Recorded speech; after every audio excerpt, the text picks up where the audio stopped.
बिस्मिल्लाहिर्रहमानिर्रहीम। आज की वीडियो में हम सर फ्रांसिस बेकन के बारे में एक बहुत इंपॉर्टेंट टॉपिक डिस्कस करने जा रहे हैं जो मोस्टली एग्जाम्स में पूछा जाता है। Sir Francis Bacon, the wisest, brightest and meanest of mankind. अब ये स्टेटमेंट इनके बारे में किसने पास की थी, इसका मतलब क्या है और ये किस लेवल तक ठीक है, आज की वीडियो में हमने ये डिस्कस करना है। सबसे पहले ऊपर कोट की गई है ये कोटेशन कि अगर आप बेकन को देखें गौर से समझें तो आपको पता चलेगा कि वो जो हैं वाइजेस्ट हैं, अक्लमंद तरीन, ब्राइटेस्ट ज़हीन तरीन एंड मीनेस्ट और घटिया तरीन ऑफ मैनकाइंड इंसानियत में।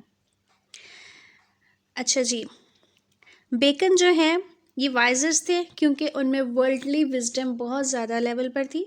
ब्राइटेस्ट थे क्योंकि उनके पास इंटेलेक्चुअल पावर बहुत ज़्यादा थी, ठीक है, अक्लमंद थे, इंटेलेक्चुअल पावर्स थी और लिखने का तरीका उनको बहुत अच्छी तरह से आता था और ये चीज़ हमें उनके एसेस में भी बहुत ज़्यादा मिलती है। और मीनेस्ट ऑफ मैनकाइंड क्योंकि उनका जो कैरेक्टर था वो ट्रेचरस था। ट्रेचरस मतलब दगाबाज, फरेब देने वाला, मकर करने वाला, ठीक है, धोखेबाज। अब ये जो अबव मेंशन रिमार्क्स हैं, ठीक है, कि wisest, brightest and meanest of Mankind, ये बेकन के बारे में किसने कहे थे? अलेक्जेंडर पॉप ने। अलेक्जेंडर पॉप इंग्लिश लिटरेचर में ख़ुद बहुत एक बड़े लेवल के पोइट गुजरे हैं न्यू क्लासिकल एज में, और हमारे सिलेबस में मोस्टली उनकी रेप ऑफ द लॉक पढ़ाई जाती है। तो अगर हम क्रिटिकली इस स्टेटमेंट का जो कि अलेक्जेंडर पोप ने बेकन के बारे में पास की है, अगर हम उसको देखें तो हमें पता चलता है कि हाँ ये वैलिड है, काफ़ी हद तक ये वैलिड है। बेकन जो है वो ट्रू सेंस में रिनेसेंस की औलाद है, यानी कि रिनेसेंस एलिमेंट्स उनमें मिलते हैं। रिनेसेंस एलिमेंट उनमें किस लेवल तक मिलते हैं, इस पर मैं एक कंप्लीट वीडियो अपलोड कर चुकी हूँ, आप देखना चाहें तो आपको प्लेलिस्ट पर मिल जाएगी। अनडाउटेडली वो एक ऐसे बंदे थे जिसमें विजडम था, ठीक है, अक्लमंदी थी, जहानत थी, पावरफुल इंटेलेक्ट थी, उनकी जो सोच थी, उनका जो नज़रिया था वो बड़ा पावरफुल था, ठीक है, चीज़ों को बहुत अच्छी तरह से सोच भी सकते थे और एक्सप्लेन भी कर सकते थे, ये बहुत एक बड़ी बात होती है। बट ऑल एट वंस वो एक कैलकुलेटिंग कैरेक्टर थे, हर चीज़ में अपना हिसाब किताब आगे रखना, ठीक है, सही गलत को नहीं उन्होंने देखना, बल्कि ये देखना है कि मुझे क्या फ़ायदा हो रहा है, क्या नुकसान हो रहा है। Keeping an I on the main chance, main जो चांस है आपको क्या फ़ायदा हो रहा है उस पर आपकी मेन नज़र होना। वो मैकियावेली के एक ट्रू फॉलोअर थे। मैकियावेली जो है वो रिनेसेंस टाइम पीरियड में एक बंदा गुजरा है जिसने एक बुक लिखी थी प्रिंस, जिसमें उसने ये टिप्स एंड ट्रिक्स दिए थे कि किस तरह से आप जो है ना दौलत कमा सकते हैं या गलत और सही हर तरीके को इस्तेमाल करके आगे बढ़ सकते हैं। तो वो भी उनकी उन्हीं चीज़ों को फॉलो करने वाले हमें नज़र आते हैं। He failed to harmonize his mixed motives, complex principles and high aims together. Motives भी थे उनके पास, ठीक है, उनके मकासद बड़े ऊपर के थे और फिर उनके जो प्रिंसिपल्स थे, असूल थे वो, और हाई एम्स, और जो उनके एम्स थे लाइफ में कुछ अचीव करने के, वो उनको मिक्स करके हार्मोनाइज एक लेवल पे ले आना वो ये नहीं कर सके, क्योंकि एक तरफ वो बड़ी बड़ी मॉरलिटी की बातें करते थे और दूसरी तरफ उनके जो अपने एम्स थे वो उनसे गलत चीज़ें करवाते होते थे। वो क्या करते थे, सेल्फलेस साइंटिफिक ट्रुथ के पीछे जाना चाहते थे और इसके लिए वो कोशिश भी करते थे, लेकिन वो कॉन्शियस किस चीज़ के बारे में थे, सिर्फ पैसे और पावर के बारे में। उनका एम तो था कि वो साइंटिफिक ट्रुथ को जो है ना डिस्क्लोज़ करें, डिस्कवर करें, लेकिन मेन जो चीज़ उनको सबसे ज़्यादा अट्रैक्ट करती थी, जिस पर उनकी ज़्यादा तवज्जो थी, वो था मनी एंड पावर। तो उन्होंने हमेशा मटेरियल सक्सेस के पीछे ही कोशिश की है। बेकन एक एज से बिलोंग करते हैं जो कि ग्लोरी और ग्रेटनेस की एज है, renaissance time period. Surprising meanness, घटियापन आपको नज़र आएगा, डिसऑनेस्ट कंडक्ट इस एज में आपको नज़र आएगी, और वो भी इन बुराइयों से बच नहीं सके। उस टाइम में ये बुराइयां आम थी और बेकन भी उस चीज़ से बच नहीं सके। बेकन जो है वो एक मल्टी टैलेंटेड बंदे थे, उनकी विजडम जो है वो अनडिनाएबल है। उनकी नॉलेज के लिए जो प्यास है और उनकी वर्सटाइल जो नेचर है वो बहुत ज़बरदस्त है, हमें बड़ी हैरान कुन लगती है वो।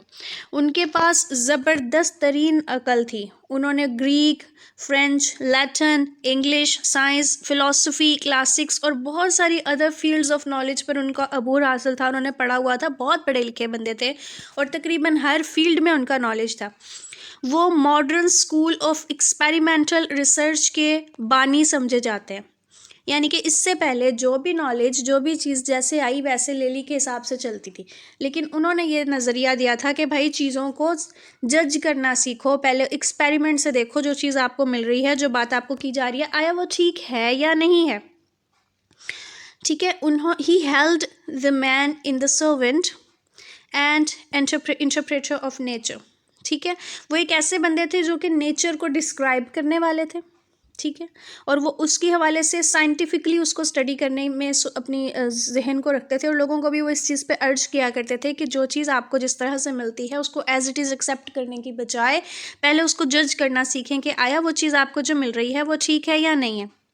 उन्होंने ये तहरीक स्टार्ट की, उन्होंने ये सोच दी लोगों को, जिसने मेडिवल प्री कंसेप्शंस को, जो मेडिवल टाइम पीरियड के प्री कंसेप्शंस चल रहे थे उसको तोड़ दिया और साइंटिफिक इंक्वायरी स्टार्ट की। साइंटिफिक इंक्वायरी मैं आपको बता चुकी हूँ, साइंटिफिक बेसिस पर चीज़ों को जज करना, ये वाली चीज़ उन्होंने जो है ना इंट्रोड्यूस करवाई थी। ही एम्फसाइज्ड ऑन एक्सपेरिमेंटेशन, एक्सपेरिमेंट करने पर उन्होंने जोर दिया और चीज़ों को फॉर ग्रांटेड लेने से मना किया। यार जैसे जो चीज़ मिल रही है उसको वैसे ना लो, बल्कि एक्सपेरिमेंट करो, समझो चीज़ों को, उनकी डेप्थ तक जाओ। वो एक बहुत समझदार बंदे थे और वो उसी चीज़ को आके प्रीच करते थे, लोगों को सिखाते थे, और नए इरा में जो है मॉडर्न साइंसेस को स्टार्ट करने वाले वो बंदे थे। उनके जो एसेस हैं वो भी उनकी अकल को और उनकी जो प्रैक्टिकल अमली जो उनकी अकल है, देखो एक होता है बड़ी बड़ी बातें कर लेना, लेकिन एक होता है ऐसी बातें करना जो वाकई में प्रैक्टिकल लाइफ में चलती हों। तो इस तरह की अकल और सोच थी उनके अंदर, और यही चीज़ हमें उनके एसेस में नज़र आती है। उनके जो सब्जेक्ट्स हैं वो भी हमें ये बताते हैं कि वाकई में उन्होंने एक लाइन बोली थी कि मैंने जो है ना हर किस्म का नॉलेज ले लिया है और नॉलेज मेरे मातहत है। तो हमें उनकी चीज़ों में ये चीज़ नज़र आती है कि वाकई में उनके पास नॉलेज है, उनके पास ग्रिप है। बेकन जो है ऐसे ज़बरदस्त लफ्ज़ बोल सकते थे किसी भी टॉपिक पर कि वो बिल्कुल सच्चे हमें लगते थे, चाहे वो ग्रेटनेस ऑफ किंगडम वाले टॉपिक को उठा लें या वो गार्डन्स वाले टॉपिक पे उठा लें। वो छोटे छोटे लफ्ज़ों में बहुत बड़ी बड़ी और गहरी बातें करने के काबिल थे। उनके जो एसेस थे वो राइपेस्ट विजडम ऑफ एक्सपीरियंस से भरे हुए थे। ठीक है, विजडम भी थी और एक्सपीरियंस वाली विजडम थी। ठीक है, उसके बाद ऑब्जर्वेशन भी थी उनकी, और ये चीज़ें उन्होंने किस तरह से हम तक कन्वे की, शॉर्ट कम्पैक्ट और टेंस जो सेंटेंसेस थे, यानी कि छोटे छोटे फिक्रे लेकिन बड़े तुर्श तीखे, ठीक है, जाके लगने वाले इस तरह के फ़िक्रों में उन्होंने इस चीज़ को एक्सप्लेन किया। और कोई भी उनकी सगैसिटी, उनकी दानिशमंदी को नहीं डिनाई कर सकता, उनकी फ़हम फ़रासत को, और उनके जो उनके मशवरों में हमें नज़र आती है, जो मशवरे वो अपने एसेस में देते हैं उसमें दानिशमंदी है, फ़रासत है, अकल है, और ये डिनाई नहीं कर सकता कोई इस बात से। हाँ जी, ये वाकई ही है। उसके जो एसेस हैं वो बेसिकली इंसान से डील करते हैं।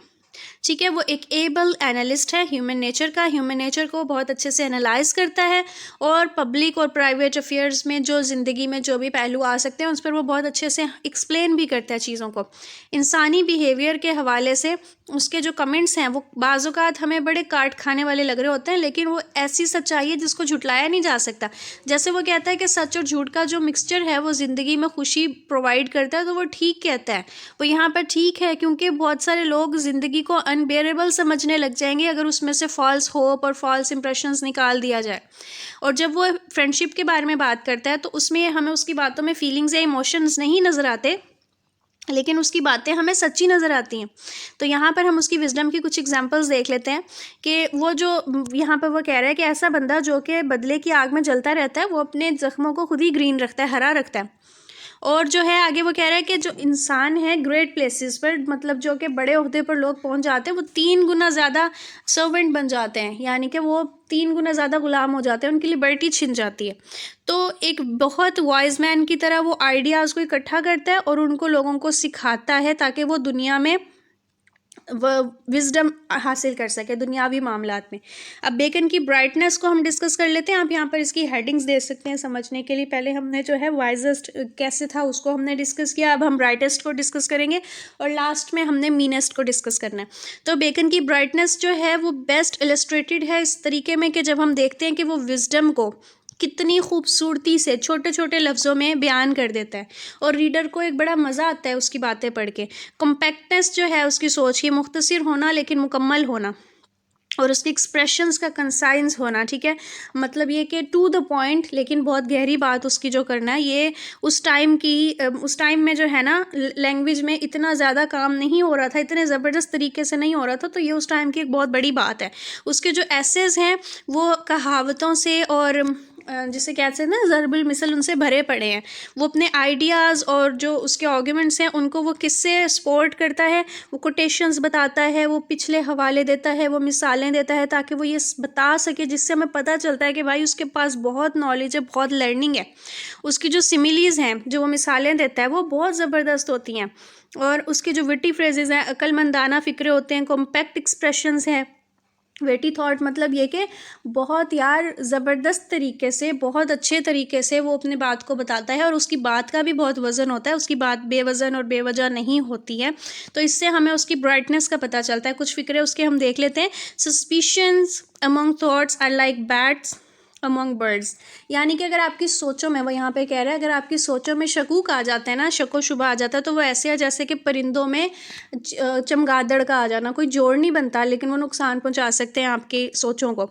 इसी तरह वो कह रहा है कि पैसा बहुत होता है लेकिन जब इसको खर्च करना पड़ जाए, यानी कि पैसा बहुत है लेकिन बस इसे खर्च ना करना पड़े। इसी तरह वो आगे कहता है कि जो नेकी है वो प्रेशियस मोहब्बत की तरह है, लेकिन उसकी खुशबू तब ज़्यादा आती है जब हम उसको दबा देते हैं, ख़राब कर देते हैं। यानी कि नेकी करने वाले को या नेकी को जब कुचला जाता है, दबाया जाता है, तो फिर वो और उभर के आती है। इस तरह से हम ये देख सकते हैं कि प्रिसाइज और ऑथेंटिक तरीके से वो अपने सेंटेंसेस को बताता है। उसकी सोच की कंडेंसेशन हमें नज़र आती है, और इसको उसने एक किस तरह से और ज़्यादा ज़बरदस्त बनाए, एंटीथेटिकल प्रेजेंटेशन से, यानी कि एक फ़िक्रों में दो अलग अलग तरह से बात कर देना। यानी कि यहाँ पर वो ये कह रहा है कि एक जो झूठ है वो क्या करता है, वो खुदा को तो फेस कर लेता है लेकिन इंसान से छुप रहा होता है, ठीक है। इसके बाद वो कहता है कि अमीर होने के तरीके बहुत सारे हैं लेकिन ज़्यादातर उसमें से जो है वो गलत है।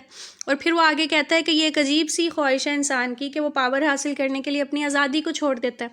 फिर वो आगे से कहता है कि गुस्से के ज़रिए आप डिग्निटी को पा लेते हैं। तो एक फ़िक्रे में वो दो तरह की बातें करके अपने फ़िक्रे को ज़्यादा खूबसूरत बना लेता है।